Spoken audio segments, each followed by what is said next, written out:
Hello everyone, I hope आप सब ठीक होंगे। तो आज हम अपने स्टैट के बारे में डिस्कस करेंगे।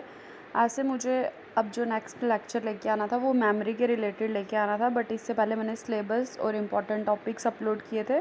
तो मुझे रिक्वेस्ट आई थी कि एक बार रिसर्च के बारे में बता दो कि स्टैट का क्या क्या इम्पॉर्टेंट है और गेट के लिए हमें कैसे इसको पढ़ना है। ठीक है, अब इसके बाद जब गेट का पेपर पास आएगा तो मैं आपके इसका प्रीवियस ईयर का क्वेश्चन पेपर भी लेके आ जाऊँगी। ठीक है, बट अभी मैं आपको बता देती हूँ कि क्या क्या टॉपिक आपको ज़रूर पढ़ के जाने हैं इसमें।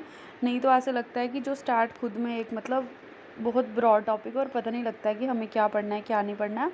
और अगर इसका सिलेबस देखोगे तो भी जो टर्म्स हैं वो, अगर किसी ने मास्टर्स किया उसके बाद, वो ऐसे लगता है कि न्यू टर्म्स है सारी।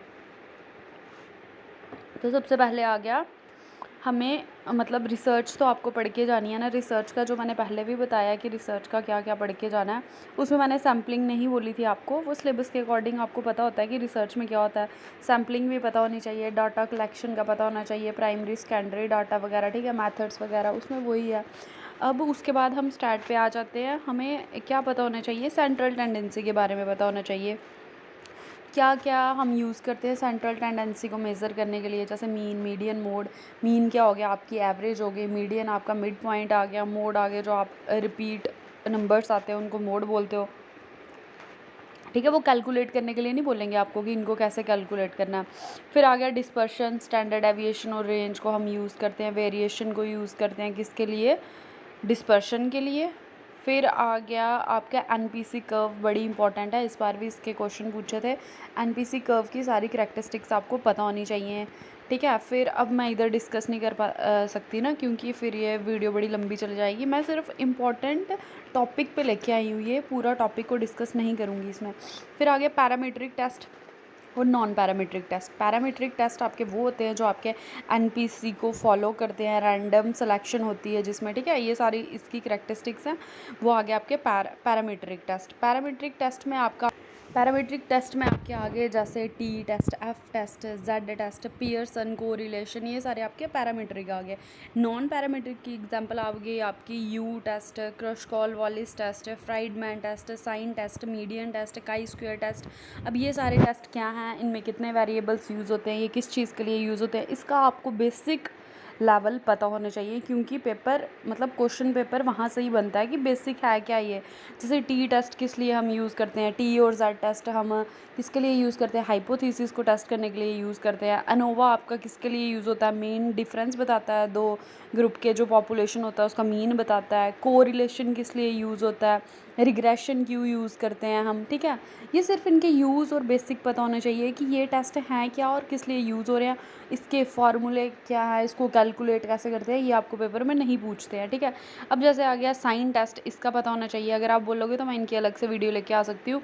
Sign test, Wilcoxon test. अब जैसे जो आपका क्रशकॉल वॉलिस टेस्ट है, ये किसका, अगर जो आप, चलो ये अनोवा में बताती हूँ। अब जो मैंने इधर लिखा है ना, इसको मैं बाद में डिस्कस करती हूँ।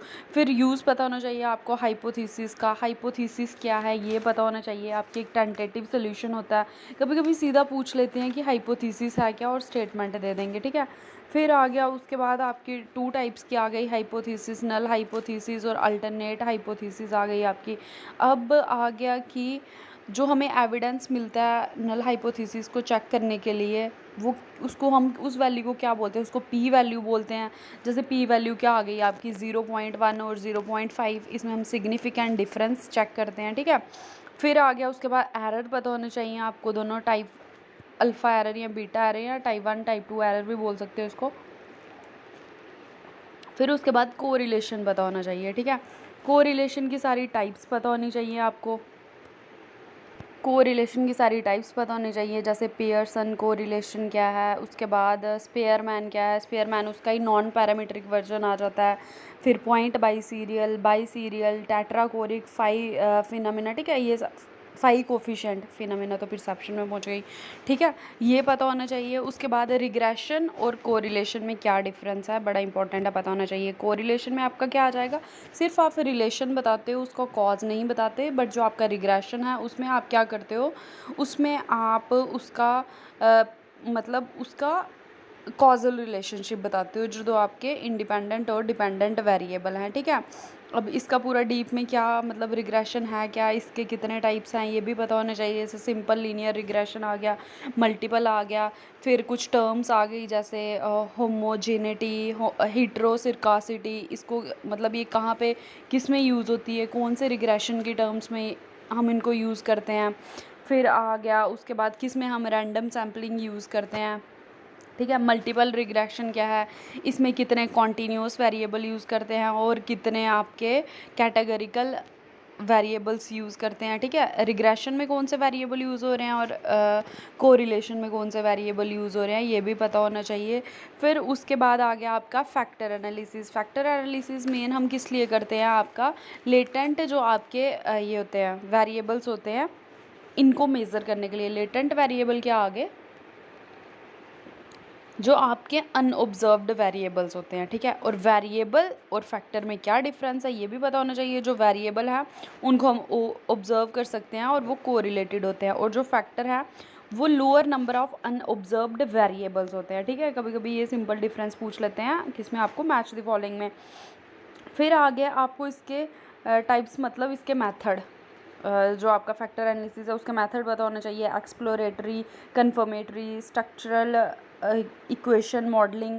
अच्छा, जो एक्सप्लोरेटरी है उसमें आगे कितने टाइप आ जाएंगे, इसमें हम क्या डिस्कवर करते हैं। जो कन्फर्मेटरी है वो किसके लिए हम यूज़ करते हैं, कौन से वेरिएबल यूज़ होते हैं, या फिर उसके अब जो एक्सप्लोरेटरी है उसके अंदर आगे कितने 6 टाइप आ जाते हैं। जैसे principal component, unweighted, least square, alpha factoring, image factoring, maximum likelihood, principal axis factoring. कभी आपको 3-4 दे देते हैं जैसे प्रिंसिपल कंपोनेंट, मैक्सिमम लाइवलीहुड और प्रिंसिपल एक्सिस फैक्टरिंग। फिर बोल देंगे इनको मतलब अरेंज करो किस में ज़्यादा फैक्टर होते हैं। स्पेयरमैन ने कौन सा यूज़ किया था, ठीक है। कौन से टाइप की फैक्टर एनालिसिस कौन से साइकोलॉजिस्ट ने यूज़ की है, फैक्टर एनालिसिस कहाँ कहाँ पे यूज़ हुआ है, जैसे कौन सी थ्योरीज़ के लिए यूज़ हुआ है। अच्छा, उसके बाद फादर कौन है फैक्टर एनालिसिस का, चार्ल्स स्पेयरमैन का क्या रोल है फैक्टर एनालिसिस में। सबसे पहले इंटेलिजेंस थ्योरीज़ में किसने फैक्टर एनालिसिस यूज़ किया था, कौन सी इंटेलिजेंस की थ्योरीज़ हैं जिसमें फैक्टर एनालिसिस टेक्निक यूज़ हुई है, ठीक है। फिर आ गया उसके बाद कौन से पर्सनैलिटी की इन्वेंट्री हैं जिसमें 16 मतलब बोल ही दिया मैंने 16 PF है, ठीक है।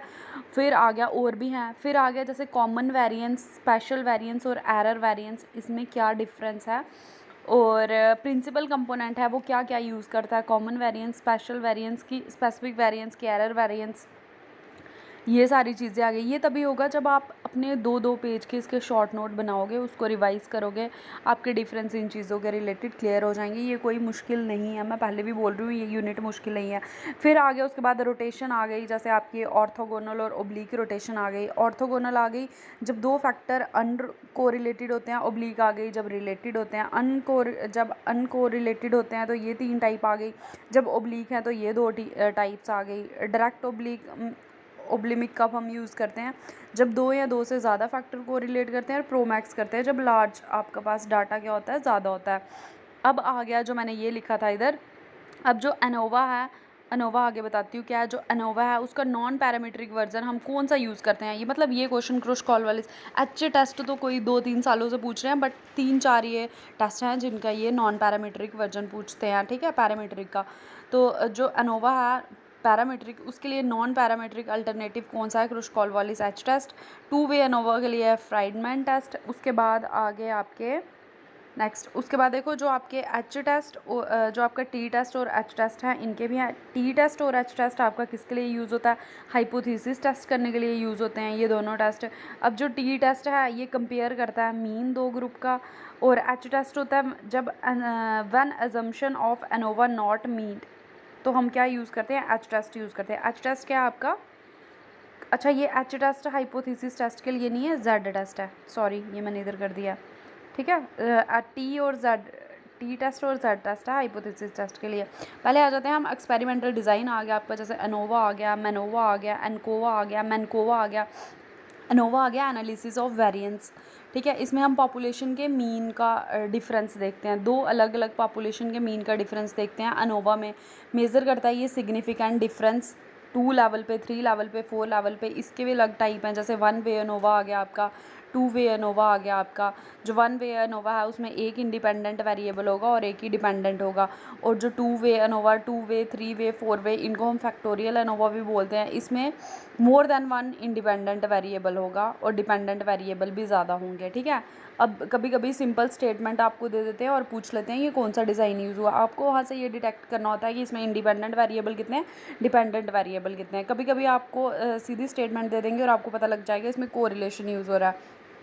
आपको सिर्फ ये पता होना चाहिए इंडिपेंडेंट और डिपेंडेंट वेरिएबल कौन से हैं, कौन से डिज़ाइन में कितने इंडिपेंडेंट लगते हैं और कितने डिपेंडेंट लगते हैं। ये जो एक्सपेरिमेंटल डिज़ाइन है बस इसका यही मेन काम है।